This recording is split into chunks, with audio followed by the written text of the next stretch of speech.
when I imagine posting something and I see it, I see the words, I sit with it, I imagine writing it, I get this dopamine hit of like, I'm gonna make a lot of people happy with this belief. And when I feel that, I think it's the most disrespectful thing to do for people that are actually in war, who have actually lost their homes, who've actually lost their limbs and their lives, to use that experience to garner or please my very privileged American following that's never experienced such hell. Hello, everybody, and welcome to today's podcast episode. I am joined with my lovely team, Evan Glenn Adams and Camille Leek, and we are going to be talking about Israel and Palestine and how we are navigating it, what our beliefs are, what we have been learning, socially, culturally, emotionally, somatically from this. I was saying to our audience, because we film every month when we have our team podcast sessions, we film it with an audience, people in our membership, our library and community membership. So if you want to be part of these, you can click on the library link in the episode details and join the library membership. It's $50 a month. You can cancel anytime. And you get to join these with us amongst a ton of other things you get too. But at the end of this, we turn off the cameras and we spend a half an hour weaving together as a small little group to see what came up and what it inspired and any questions people have. What I'm really excited about, what I was saying to the audience before we started, was I personally haven't seen one conversation about the conflict in the Middle East that was grounded in a sense of understanding, curiosity, even the somatic experience of what I'm feeling versus what people should do, or what's happening in me versus what other people are thinking or who they are, what they should or shouldn't do, essentially. And I thought it'd be so nice to gift our listeners and people who haven't listened to us before an opportunity to hear what it's like to talk about things really big in a non-divisive way. And I know from us being friends and from us having our own private personal conversations over the year about this, we do agree on a lot of parts and we might not agree on all the parts. And that's really okay. So it's even more exciting the times where we don't agree, that people can hear what that's like, that we don't have to fight about it and we don't have to kind of pick at each other around that or feel divided or feel othered because of that. I'm also excited to do this because I had a lot of pressure on me. I would say October and November. I didn't actually feel pressure, but people were trying to put pressure on me to have a very specific stance in the beginning of this. And I always laugh in my mind when I hear beginning of this because this has been going on for decades. And so to me, it's not like, oh, it just happened, I need to jump on the bandwagon. For me, it's more like, why are so many people suddenly really interested? Like, what are they suddenly hearing? What's suddenly sparking, their nervous system to make them want to, definitively take a stance and force other people to do so when days before the event happened, the October 7th event happened, people weren't even aware. So it always interests me when something becomes a zeitgeist or an interest socially, where you need to belong to the right side of history, and to see how people get inflamed in their attachment ruptures and anxieties and fears of being left or not belonging or not being good. So I've been witnessing it through that lens. But for the first few months, a lot of people were really saying you have a responsibility to tell people what side you're on so we know if we can trust you or not. And I kept finding that to be fascinating. So I thought before we even go into how we feel about it and how we're navigating it, how do we even feel about that idea of tell me what you feel so I know if I can trust you in terms of someone that wants to work from me or even learn from you, Camille, when they come into our spaces? Mm, the thing that comes up for me is like, well, how much time you got, sweetheart? Like, it's not going to be this. This is why I believe. Oh, I trust you. And if that's what you're looking for, then I'm not the practitioner or the friend or the colleague that you're probably looking for. So either way, it's probably a good question to ask so that individual can make an informed choice. But for me, when it comes to any sort of these kind of social, political topics, there's just so much nuance. And it's part of the reason that I thoroughly enjoy being a DEI practitioner, and that I get to, by virtue of it being my business, I get to create the space and time to explore that And I also recognize that there are places and spaces where I don't dip into that. Like you won't hear me or see me talk about this on Instagram because there isn't the space for nuance. There is the space for nuggets. Hmm. And for me, this isn't a nuggetable topic. Where do you go with that, Evan? Yeah, totally. Very similarly, I used to actually post quite a bit more on social media about my views on, various events or topics or whatever. And I think just with the increasing polarization that we're seeing everywhere, really, especially in the United States, that even if you're trying to bring some nuance to the conversation, there's such an impulse to have to choose one side immediately. So even if I were to post something that I felt was very nuanced, it might not even be received the way that I'm putting it out there. And also just the question of trusting too. Like if someone were to ask me, I need to know your stance on any topic, because I can't trust you if you feel a certain way. I definitely feel like that brings a big constriction up for me in my chest because yeah, I feel like there's so many things that have so much nuance, and a lot of times I have been either misunderstood or received in a way that, yeah, I mean, it's a misunderstanding. Like so much of where I'm coming from is a place of openness and loving, but also my viewpoint on something may be received as the opposite. So I just think there's so much more behind the person or the practitioner in the situation than just side A or B. Yeah, there's two parts to that. And one thing I should say that I find interesting, and this is just how it happened in our team. Evan's Jewish, Camille's Muslim. So I think that's just fascinating. And I should say, Evan, you're not a practicing Jew. I realize that, but you come from a Jewish family and your bloodline is very Jewish from what you showed me. So I just think, yeah, so he put his hands up, so everyone can see his face, those of you not listening. But so I find that to be fascinating because there's a lot of instant overcouplings that like a Muslim and a Jew can't even be in the same room and appreciate each other. And that has never been the case, with you two. And I know Camille has never had that issue with other Jewish people. So I just think that was interesting to say out loud. The proper spaces is so important to me. I'm so glad you brought that up because we think of space, we think about it through the somatic lens. We're talking about capacity and container. And so how much capacity does a certain container have? That's what space really comes down to. And it's one reason why when people would say to me, on Instagram, you need to post about this every day. You need to tell us more about it. You need to share other people's posts. I didn't want to contribute to sharing, activating, divisive posts and ideas on a platform that has very little capacity for activation. If we're in a retreat, I think of the retreat we just came off of, which was glorious. We'll have to talk about it sometime on another episode. But it was 5 days where we got to create the most impeccable container, for 40 individuals. And the amount of transformation and openness and sensitivity and shifts that we saw in the people, even as they spoke things that to them were very taboo and they weren't allowed to say out loud or have never said out loud. It was because the container had the capacity for it. And so it's one reason why I don't talk about political things on Instagram or situations like this that are steeped in nuance on Instagram, because I'm unwilling, especially as a somatic educator, to contribute to people's dysregulation. It would almost feel harmful and unethical for me based on the kind of practice I have and what I teach around the world to do that. So I just wanted to ask you, Camille, is that your sense as well? Like, where do you go with that piece? Yeah, that is absolutely. That is my sense as well. I mean, frankly, if you want nuggets, if you want headlines, there are plenty of places where you can get that. That is the basis of 24-hour news. Just spit out different headlines, nuggets for you to glom onto and react to.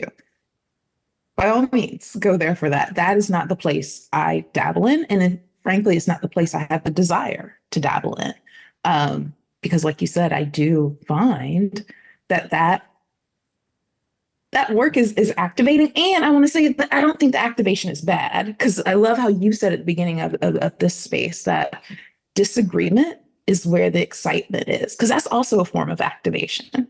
We can either get anxious about disagreement or we can get excited about it. Either way, there's activation present. But what I find is in those nuggetable spaces, there's nowhere for that activation to go. I don't mind pissing somebody off because they have a different perspective than I do. What I don't want is to create a space where I piss them off and all they have is a space to respond to is like this black hole of the internet, and then we're not really relating to one another. We're just in our own separate spaces of activation. I like to have space where people are activated, anxious, or excited about difference, and then we have the space and time to take the body through the process of being with that activation, noticing what that activation is really coming from, what it's actually responding to, and then with that awareness, notice where the body goes from there, or what else emerges. As you're saying that, I'm hearing the thing that I teach a lot in the embodied practitioner group, which is relational and transactional. And Yes, when you were saying that, when you just said that, I was getting a clear sense of, oh, Camille's talking about having a relationship with this person. Like, how do I relate to the person I disagree with? That takes time. Look at Daryl Davis. In 40 years, 40, maybe 44, I think it's been over 40 years for that man. 200 men have left the KKK. Now, to me, that's still powerful, but 200 people in 40 years, that's a long amount of time of creating these relationships with these men that transforms their heart and how they think about him. And if you don't know who I'm talking about, please look up my podcast. I forget which episode it is, but it's somewhere in the last 10, but it's with Daryl Davis. But that's important to me because part of why I resist talking about, and I'll keep everything on Israel-Palestine. That's what we're currently experiencing with this subject. The reason why I don't talk about this online, I might have maybe talked about it 3 times, right, since it's happened, in a way of trying to offer some, not even wisdom, but some way of being with it for people. But one reason I don't is I'm very turned off by the transactional approach of, if I say this, I'm good. If I say this, you'll like me. If I say this, you trust me and you'll keep buying from me. That grosses me out because I think it's strange to use someone else's actual tragedy and crises to make myself feel good on the internet. And so for me, and that's me, that might not even be what they're doing, but that's where I go in myself when I imagine posting something and I see it, I see the words, I sit with it, I imagine writing it, I get this dopamine hit of like, I'm going to make a lot of people happy with this belief. And when I feel that, I think it's the most disrespectful thing to do for people that are actually in war, who have actually lost their homes, who've actually lost their limbs and their lives, to use that experience to garner or please my very privileged American following that's never experienced such hell. So one thing for me is the transactional element, not interested in even fostering that kind of audience. The relational one, very interested in fostering. I'll talk about this for months with anyone that's open to it, but that takes a certain container, and Instagram isn't that container. And that's why we're opening this container up for this. So I want to start going into just discussion mode. I'm not going to be like interviewing either of you. So just kind of come in naturally when you want to speak. I saw it. Well, don't hold back. Don't hold back. The idea of space, because again, this goes back to the other thing you were talking about. This did not start in October, although it did for some people. This has been ongoing. Like, I'm not even going to talk about the actual container of it, but even just for me personally, like, this isn't something that just started last year or even like a year before that. There was another quote unquote like kerfluffle, and then it garnered everybody's attention. But I'm even going back to like how it was for me to experience the world after September 11th, and what that was like, even though I didn't identify as a Muslim at that point, but just being with that experience, or growing up in the 90s and not actually knowing a lot about what was happening, but having the very clear message from various sources that Israel is right. And I didn't even know what Israel was, but I knew like Israel was right. But that's what I mean. Like, we're talking, even just for me, like a 30-year experience. And if we actually want to talk about the peoples, the land involved, we're talking about much, much, much longer.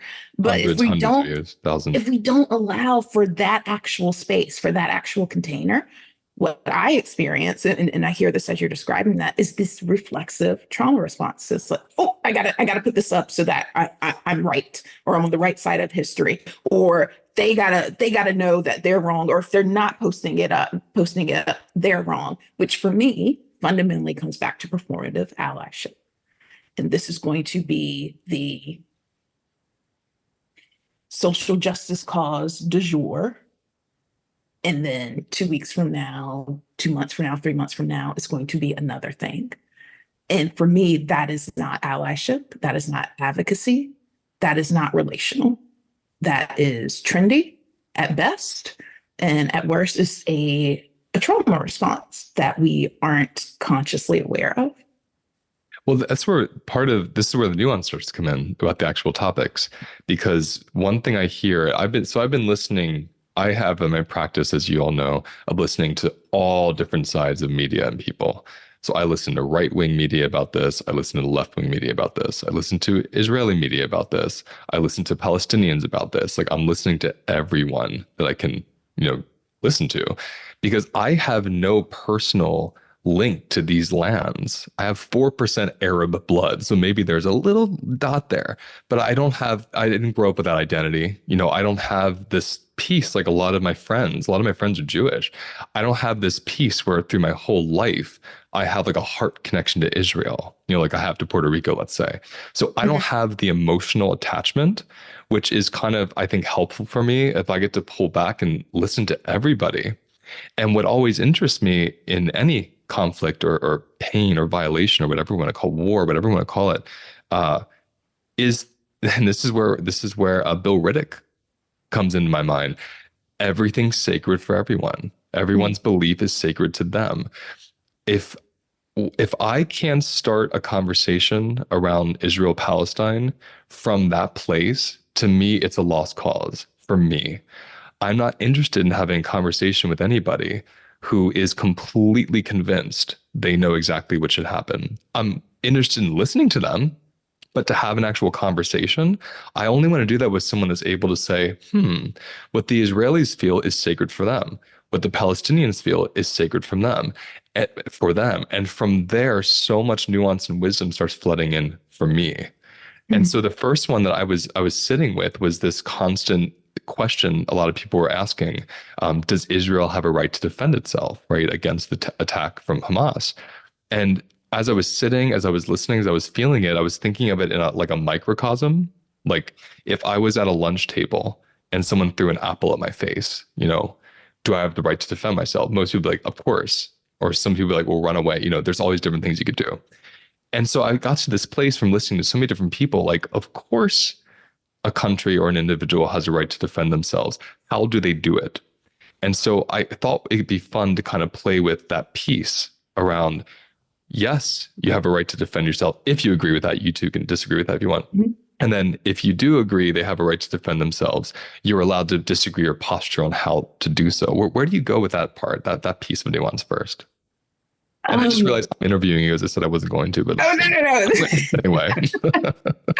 No, so I love that question, because I think it can be used in one of two ways. It could be used as an absolute. Well, if you agree Israel has the right to defend themselves, then you're pro-Israeli, you're anti-Palestine, done and done. Or there's also the ability to relate to that question. So I might say, okay, if somebody throws a rock at my window, like at my window right now, or intrudes, comes through my door, I would defend myself. I would stop them in some kind of way to secure my safety. That feels for me like a valid and congruent response. It would feel incongruent for me to not only stop that person from coming into my house, but I might set the car on fire that they drove over in, or I might look at find their driver's license. So now I know where they live. And then I go to their house and then I set their house on fire, or I figure out who they're related to. And then I also cause them harm. Then that for me becomes an incongruent response. So for me, then I get to a place where we can begin to discuss the validity of a response versus the congruency of a response. Yeah, that's powerful. How about you, Evan? Yeah, to take it in a little bit of a different direction, I really love how what you've been speaking about through most of this is sitting with helplessness. Mhm. And I think where I come from is I've had a lot of different perspectives on, all different kinds of political things over time. And I really reached a point where I kind of understand the limit of my own individual ability to create any sort of change outside of myself. Mhm. And really just sitting with um, knowing that there's always the one thing that I can do is I can always look to myself and see where do these things live inside of me. So if there is some larger experience of um, divisiveness or anger or vengeance or any of these kinds of things that we're seeing play out, like where does that live inside of me? How might part of me hold that? How could I be bringing that into the world? And then from there, like how are my relationships affected by that? How is my immediate vicinity, my local community affected by all these things? Because I think a lot of the conversations I've been having with a lot of people about what's going on in the Middle East is to me, there's two things happening. There's the actual experience of what's happening over there itself, and then there's the social media response to what's happening over there. And I really like to disconnect those two things and discuss them each separately because to me they're completely different experiences. I love that. Yeah. I started to say I love that because when I've been doing a lot of traveling this last 2 months, and in 2020, that's when I really got big, quote, on Instagram because everyone was online because they were all stuck at home. And I remember that year, 2020 and 2021, I dealt with a lot of hate from people that were calling me an appropriator because of like dots on my face and wearing a turban, these kind of things that I've always done and never had a problem with until, the internet, until I went on the internet. And I remember in my body thinking, wow, if the internet was my main source of reality, I would actually believe that I was wrong and the world hated me and it was unsafe or harmful for me to look this way. And then in the last few months of traveling, I'll go into Uber vehicles or I'll be at a hotel or I'll be out to dinner or whatever. I'll have my turban on and my dots on. And like an Indian man will walk up to me and be like, oh my gosh, you look like a spiritual person like me. Can we have a conversation? And we have this amazing connection. And I'm just saying that because the real world and what's happening is completely different from the nuggets, like Camille was saying. And when it comes to Instagram, the nuggets are really activating inflammatory things. The algorithm is created on Facebook and Instagram, which is now owned by Facebook, to Meta, to put the most inflammatory thing getting the most hatred and the most excitement in front of your face. Just like the news, like you were saying, Camille. Mm-hmm. This is nothing new. This has been how humans have used the news and media cycle probably for centuries at this point. I mean, if you look up things hundreds of years people were writing to scare people about sexuality or plagues or sins, it's no different. So the most inflammatory, terrifying thing gets the most view. So when you said that, I thought that was important because there is a difference between what I see on Instagram and what's actually happening. And that's where the next nuance comes in for me. There's the government of Israel, there's the military in Israel, and then there's an Israeli Jew. Those are all different things for me. There's a Palestinian, there's a Palestinian Jew, and then there's Hamas. That's all different things to me. So it's like you can't just say Israelis are blank or Palestinians are blank. That is what is that not the crux of all discrimination and bias? Mm-hmm. Yeah, like I mean, to me that is a great illustration of the lack of capacity for nuance. Like I can absolutely be critical, for example, of the policies of the Israeli government and not necessarily be anti-Semitic or not even have any sort of animosity towards any sort of Israeli or person of Jewish heritage. Similarly, I can have empathy and compassion for what Palestinians are experiencing and at the same time not condone what Hamas did at all and absolutely support Israel's right to defend themselves from the Hamas attack. So this is where we begin to get into the nuance where there isn't side A, side B. There isn't either you're with us or against us. The reality is that it's much more complex. And I don't say that in a way to like either not even justify or dismiss what's happening, but the reality is it's much more nuanced. And when we're not in that sort of activated Instagram 24-hour news state, we have much more capacity for that nuance, for that complexity, that intricacy of the situation. And See, for me too, that's really great. Yeah. no, girl, That's take your time. Take your time, bitch. For me, that's where really the wisdom of pendulation comes in, because I think I find what I see the most on, specifically like on social media and Instagram, is that there's no pendulation in the sense that you're not moving from activation to regulation. You're moving from one activating side to the other activating side, and you're just playing the story of different kinds of activation, which I feel like you were kind of speaking to. Something I was doing even during the pandemic, one of my Late Sound Healing account, was I was just posting a lot of nature photos, because so many people were on the social media that there wasn't like I wanted to give people an option, like a possible opportunity to find regulation and a break from that.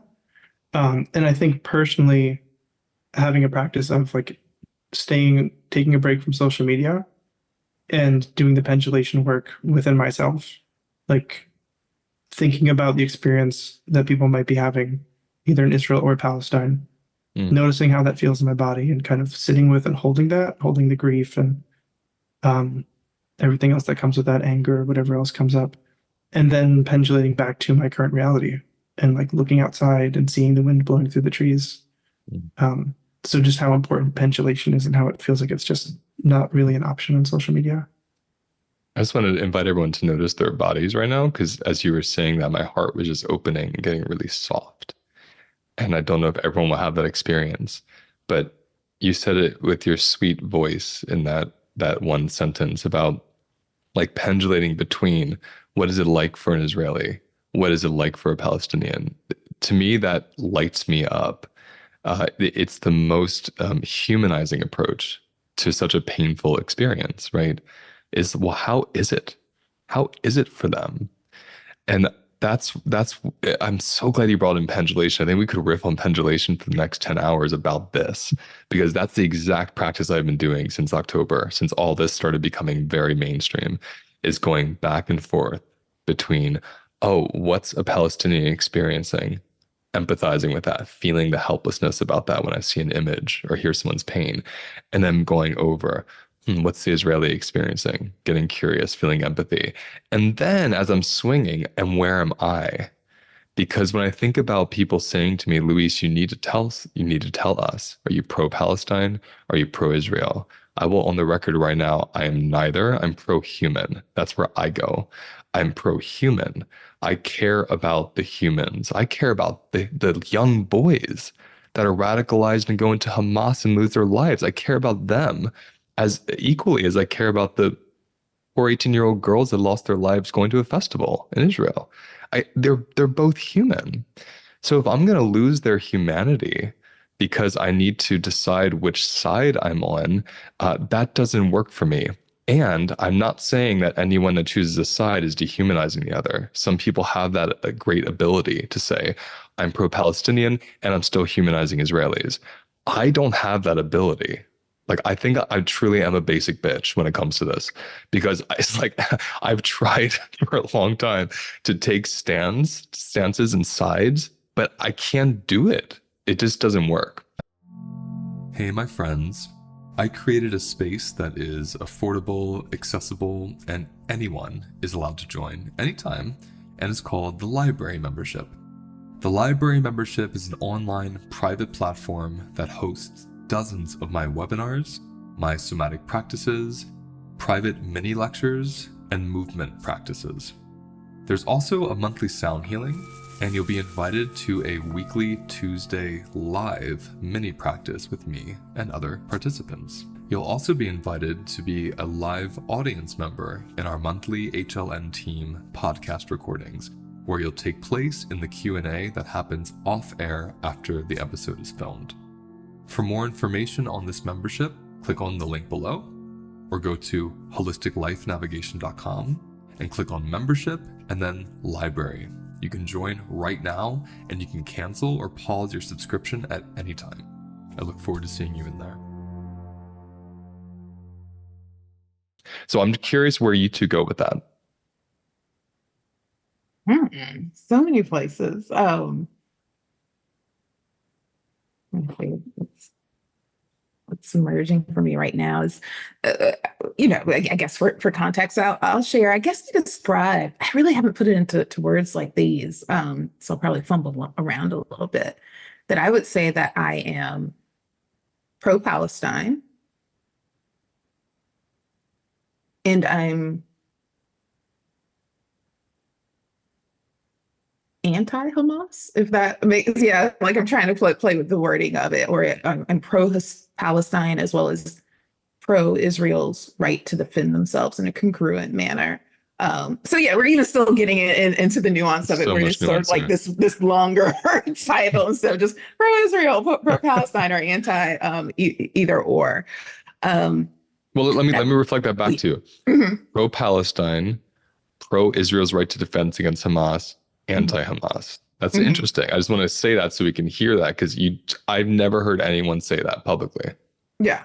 So I just want to know, like, how does it feel even when I say it back to you? What does your body do with those pieces instead of just one or the other? Yeah, and it feels really whole, for lack of a better word. Like it feels like, yeah, those are the angles, the angles of it, as opposed to, yeah, binary just never sits real well with me. Either it's this or that. Whereas I feel like that description provides the angles that of how I'm experiencing this. I think what I appreciate about that, part of the reality about that there, like pro-Israel's right to defense, pro-Palestine, anti-Hamas, is, in my opinion, just from the limited knowledge I know, and I learned a lot of this from Palestinians, to be pro-Palestinian, you have to be anti-Hamas. Because you can't want the freedom of Gaza or freedom of a people who are being oppressed by a terrorist group. You can't want that. And part of the only conversation is that the only oppression in Gaza is Israel, but that's just not the facts. It's part of the facts in the history, especially, and the way it was created, without a doubt. Yet the last 2 decades, it's been completely ruled by Hamas. So I find it interesting. I've loved hearing from the Palestinians that have told me, and that I've listened to interviews with, say things like, to free us, Hamas can't rule us anymore. And their rub is, on one hand, Israel is trying to get rid of Hamas, which is helpful for the whole Middle East that wants any kind of freedom. Yet, just like America did, a war on terror is a war on a concept. It's not a real thing. You can't track the concept of Hamas. And I think this is where we go into that nuance of how the right to defense versus how do we defend? Because at least I've learned, from the Afghanistan and Iraq war, when you go into civilian territory with a war on terror, again, terror is a concept. There's the act of terror, and then there's a terrorist group, which is an ideology. You don't really know who they are. They look like average, everyday people. You can't do that without also being a terrorist by default, because you're now terrorizing individual groups. So there's this, again, the nuance is getting even more delicate, because yes, I don't think they should sit there and be slaughtered by someone 10 miles away.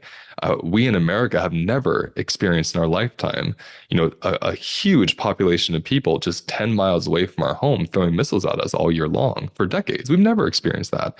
So of course they should defend themselves and find safety. Yet, how do you defend yourself against something that's invisible without raining terror and creating more generational trauma and more radicalization from it? That is the question. And there's no easy 15-second answer to it, which is really fucking uncomfortable. And does our answer even matter, Camille? Like, I'm not a war strategist. What does my answer do? What does your answer do? Oh, love that. Because this,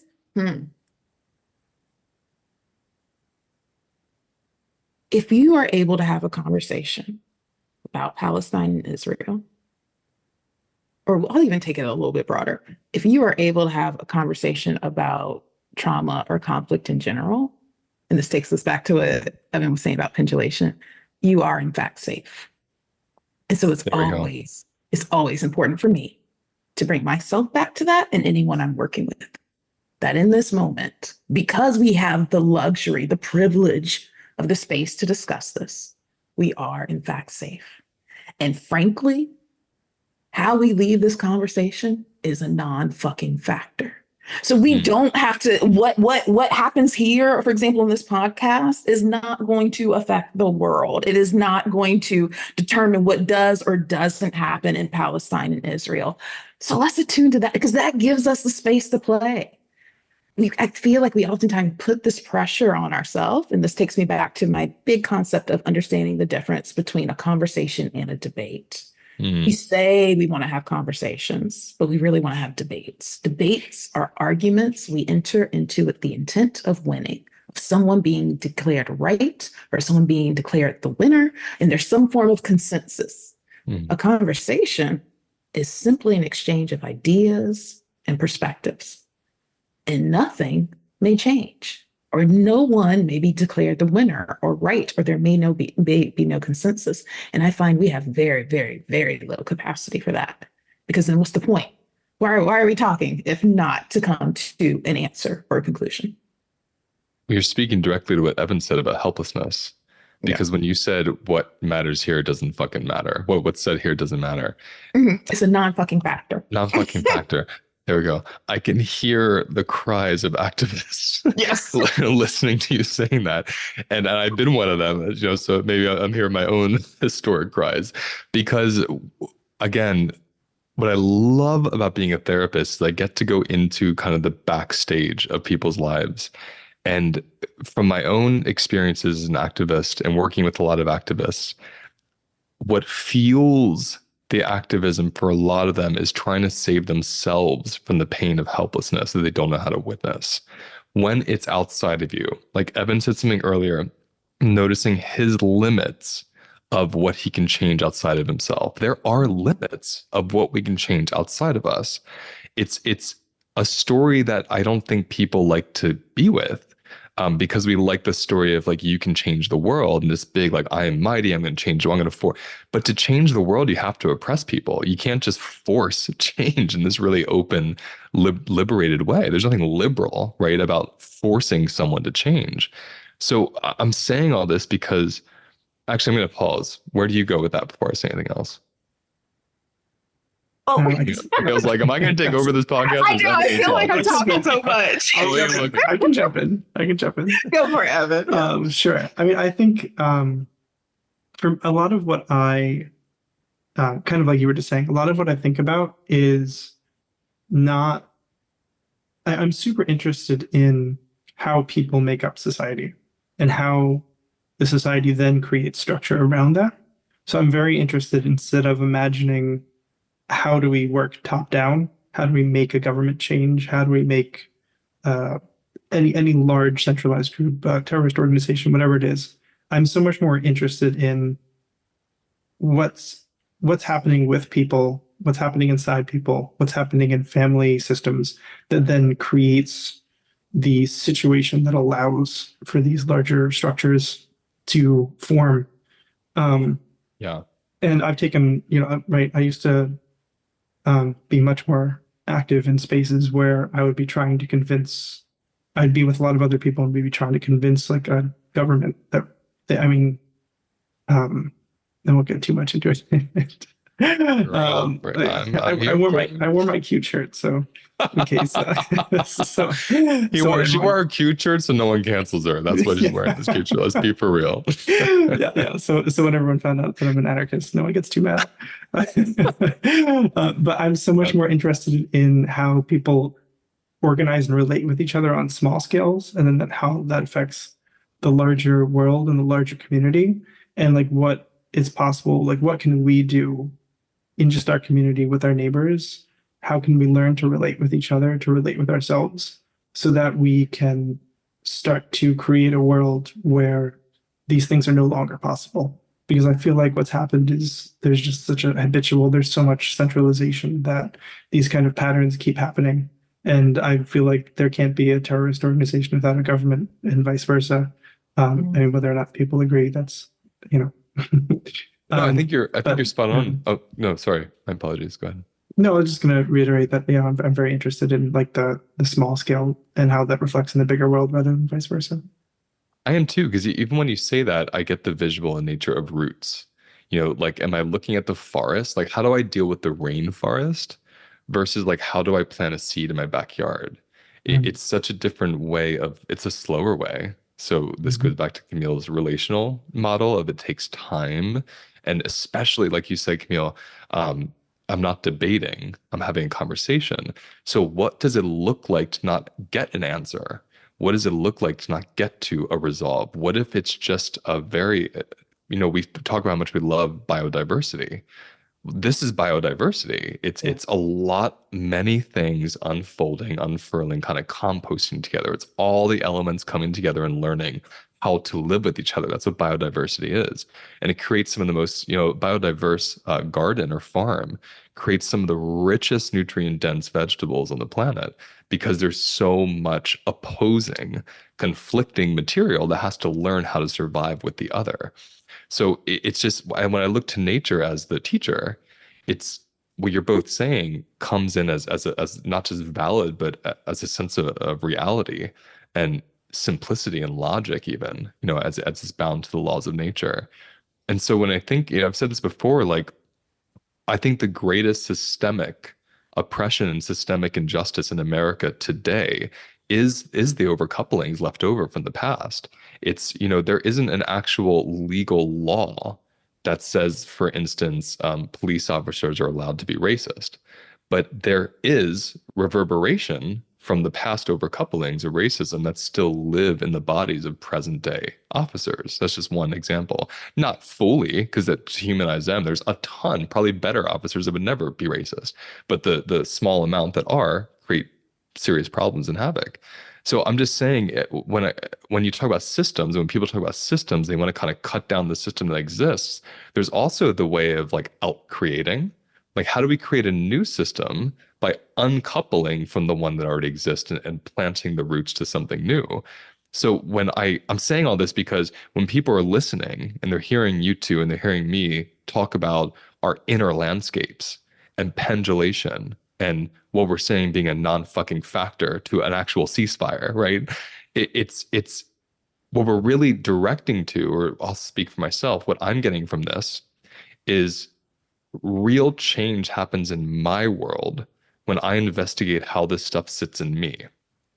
And so when I want to tell you to cease fire, I have to ask myself where I'm not ceasefiring. And that was the first thing I was learning in the first couple of months when people were telling me, if you don't hashtag ceasefire, you are violent. That's what I was getting. I mean, hundreds of people telling me in my DMs, you are violent if you don't, hashtag and say this. And I remember thinking, how many of these people, if they open up the refrigerator, had Coca-Cola in the refrigerator?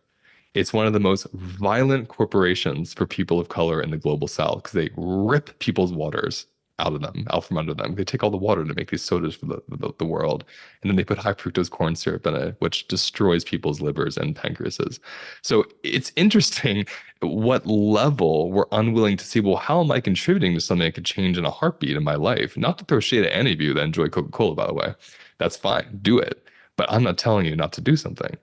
So it's fun to ask yourself, well, what I'm demanding of the world, where am I not doing it in my world?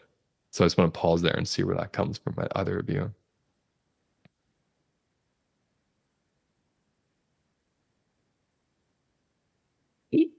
For me, it comes back to if I find that my boundaries, if I feel like my boundaries now have to be someone else's boundaries, there's something there for me to explore. Tell me what that means. Like it feels really similar to me, like the conversation we had around when you shared on Instagram, of course, that you were no longer strictly vegan. And again, everything that was associated. Well, you have to be vegan. If you're not vegan, you can't really say that you love the world or you love, Mhm. or you wouldn't be eating animals or animal products. I may find I'm not, but I may find that for me, a boundary is being a vegan for whatever reason. Maybe it's the way that animal protein responds in my body. Maybe I don't agree with the way that animals are treated when they're in the food within the food industry. Maybe I don't like the way the factories, the environmental impact, whatever it is. That's a boundary for me. Now, if I turn around and say that that has to be your boundary too, I like to pause and where's that coming from? Why am I now feeling that my boundary has to be your boundary too? And if you're not, you're wrong. Because there's something there for me to be with there that the energy is now going outside of myself to others. Mm. That really resonates for me because when I'm saying these things like, hashtag ceasefire, I'm not mad at anyone for saying that. Yeah. I'm just not going to say it because you want me to, because it's not real for me. It would be wrong for me. I think of addiction. I think of someone who is addicted to alcohol. And they're not addicted to alcohol just because they drink alcohol every day. They're addicted to alcohol because it creates a safety in them from sexual trauma when they were 5. And so when you see global cultural conflict to this level, where there's a group like Hamas, which also radicalized from trauma, just like Al Qaeda and all these other terrorist groups around the world have been, just like the KKK have been in this country, like any radical terrorist group is, the way I see it at least, is a product of unmetabolized trauma that becomes a way to create a security for themselves. They find safety in this. And this is why I love Bill Riddick's Everything is Sacred for Everyone, because they find safety in it. Even if it's fucking vile and I oppose it, they find safety in it, right? Well, again, there's a nuance. Even if I fucking hate it, it is vile. I can also still acknowledge that it's sacred to him, that they're finding safety in it. And this is why, even though he's a completely fictional character, I love the Yoda quote of fear leads to anger, anger leads to hate, hate leads to suffering. Because I just love going back to that when I see someone in that state of hate, when I see somebody doing something really, really vile.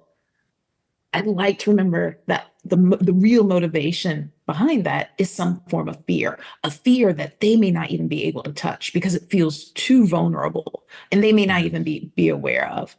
But what would it be like for me to be with that underlying fear? And what is my own underlying fear that may be driving me to do to anger, to hate, to impart suffering on others? And what would it mean for me to actually be with that fear? And that's what I was getting at with the ceasefire piece. Because when I was saying it wouldn't resonate for me, it doesn't mean I don't want the killing or the war to end. Of course I do. Like, I'm not someone that likes war at all.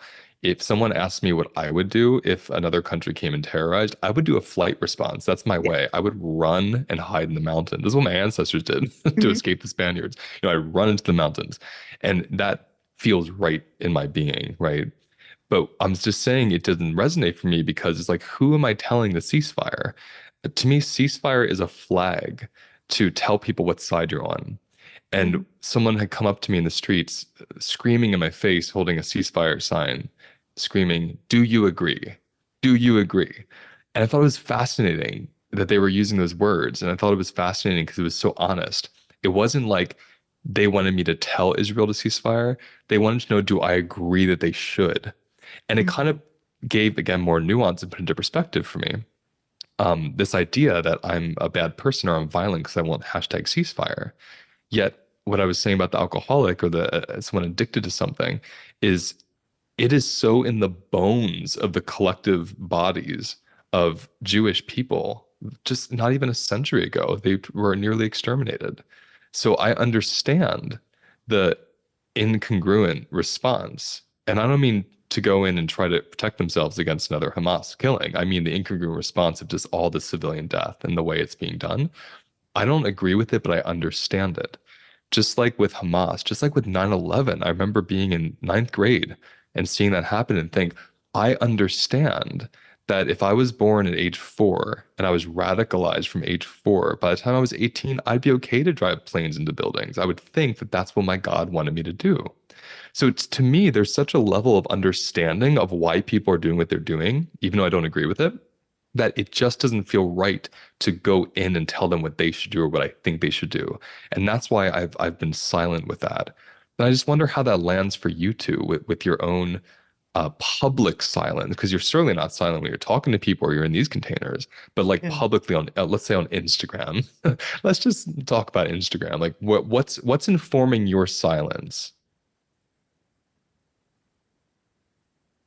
What's really informing my silence is what we started the conversation with. It's just the lack of the space for nuance there. I just don't feel it's a platform that allows for me to truly not even just express my varied nuance around it, but then for me to interact, like you said, to be in relationship with someone that wants to have a conversation, not a debate, that wants to actually have a conversation about this, either about how I experience this as a Muslim, as an American, or wants to have a conversation or wants to ask a question. Can you help me understand what is the difference between Palestine and Hamas? I thought they were the same thing. Like I love it. I love if someone would say that. Like maybe this is your first foray into this relationship, what's been happening within the Middle East. And that's okay. And so you may have quote unquote dumb questions. I'd love to be able to answer, at least from what I understand or how I interpret the situation, what those answers are for me. But I don't feel like Instagram offers that sort of space. Evan? Yeah, for me, I think there's a couple parts to it. Like one, like I had mentioned, like I want to be able to be a source of pendulation for people. So maybe you do follow other accounts that have very clear political views, and maybe you can take a moment and pause in this post if you're on social media. That can kind of give you a moment to notice where you're at and feel your body and maybe take a break from that kind of experience. And also just, yeah, in terms of sharing things, I mean, I also my specific political views are pretty nuanced, and I don't often find things that I agree with at all. And a lot of the pages I follow, I don't even fully agree with what they're posting. And I would not feel comfortable then sharing that and making that look like it's mine. And then on top of that, I mean, I have a lot of very strong and specific views, but I'm not a historian. I'm not a political scientist. I'm not a global commentator. So it's not, I don't feel like it's my realm to speak to. I don't see why my opinion should be more valid. Guess what you two just said, I need a recording of. That's exactly my stance. Like that's exactly what's informing my silence. You know, to start with what you said, Evan, it's not my arena. Like it would literally be performative, not even a judgment, but I would be performing something to pretend it's my arena to say what Israel should do. I have no idea what Israel should do. It would feel performative to suddenly wear a keffiyeh when I've never cared about Middle Eastern philosophy in my entire life, never felt drawn to it. That would feel so performative for me because it's never been part of my world and still isn't. It's in my world, but it's not my arena. It's not my language. It's not what motivates me to get up and serve. So I love that you said that. Um, and Camille, spot on. It's like I remember telling you, I think I told both of you, I remember telling you, Camille, that when I took my break from Instagram, part of it was I was bored. You know, I wasn't feeling the highs of being hated, and I wasn't feeling the highs of being loved. I kind of like stopped getting high on Instagram on both ends, and it got really neutral. And whenever we have discussions, whenever we have retreats, whenever we do in-person workshops, that's where the magic is. Our membership, like that's where the magic is. It's like time and space to stretch things, even in conflict. You know, we've had plenty of membership meetings. I've had group circles where huge ruptures emerge at the beginning of them. And everyone in there, even though they're pissed at the other one or don't trust the other one or don't believe they're belonging or welcomed, they have this little piece of commitment of I'm going to trust the other person has good intentions. I'm going to be curious of what informs this. I'm going to see their belief is sacred, even if I vehemently oppose it. And that just lights me up. It literally makes me want to get out of bed and go into the world. So it's my silence is not violence. Couldn't be more opposite. My silence is so, as I'm hearing you two, intentional. It's like a medicine. Like, you know how when we do somatic work with people and we know when to pause them and we know when not to say something because we're in the resonance. When I'm seeing a bunch of posts and just like Evan said, post on certain accounts that I don't agree with. I love the person, but I do not agree with what they're saying. I would never repost it in a million years. I'm in the resonance with their post. So my silence in response to this huge fiery post gives the fire space to kind of do its thing versus kind of contain it and add more fire to it. So my silence is actually very active. It's not that I'm not even thinking about this. I've spent probably thousands of hours now watching videos and interviews and learning about this conflict so I can learn about myself and the world. But the silence is very intentional. And I just love the way you two summed that up. Um, we do have to move into our off-air discussion, but are there any closing statements or prayers or anything you want to offer for anyone listening? Um, I'll just offer one last thought on that point around silence and around for me, there is a difference between silence on the internet, Instagram, TikTok, all those kinds of things, and silence in a in-person space. So for example, it's one thing for me to see somebody's post and they're posting something that I don't agree with, and I don't feel compelled to go on and say, I don't agree with this. That sits very differently in my body than if it's me and three other individuals sitting in a room and someone says something I vehemently disagree with. And I would feel really called to say, oh, that's not my experience, or that's not my perspective. And so sometimes I think, particularly as a DEI practitioner, that some of the rules or suggestions we may provide for people in terms of showing up as allies or advocates, again, there's that nuance that they may not always translate the same way in person as they do online. It's a beautiful one. Evan? Mm. Yeah, I'm just really grateful to be able to have that you're offering the space for us to have this discussion and that we're able to all kind of riff on this and share this with people. Me too. I want to invite everyone listening as we close to really notice what's happening in your body. Notice, was there something I or anyone here said that suddenly you left your body, or you got really angry, or you got really emotional or shut down? Just pause this and grab a pillow and hold that and just see what's coming up in you. You know, what does it mean to you? What's it doing to you? What wants to express itself? And some of you listening might feel a weird sense of settled. You know, I want to reflect back to what Camille said as we close. When you're in a conversation, you're not trying to get to a certain point of truth or a certain right or wrong or a certain proving of anything. Like a debate, you said, is about winning. So I just want to ask everyone who feels called, like if it excites you to do this, do it. If it doesn't, ignore this, invitation. See what it's like to have conversations about this topic and any major topic from that place of I don't want to win. And see what changes in your body. See what softens, see what opens up, see what emerges, see how your listening might, the duration of how long you listen might expand and increase. What's it like to be with someone around this where you want to learn and connect instead of win? I'm going to be having many more discussions around a lot of topics that are very controversial and taboo and difficult to be with my team this year, because this is a big year for a lot of people in America for many different reasons. And we're going to keep bringing nuance and kindness and curiosity to it as we do. So if you have any requests or questions or things you want us to talk about, just send us an email and I'll put it on the list of certain things we can cover in future ones. So thank you everybody for being with us. Thank you, Camille and Evan, for being open and having this beautiful discussion. Marika, again, she did some kind of spell to get out of this. So we're going to two in a row. Let's see if she can get 3 in a row, but we love her.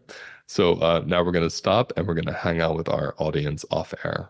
Bye-bye, everybody. That's the end of today's episode. Now let's take a moment to notice where we feel the episode in our bodies. Close your eyes. Take a breath. And let whatever wants to come up, come up. And remember, those sensations hold the wisdom that we're looking for. If you want to go deeper, Visit holisticlifenavigation.com.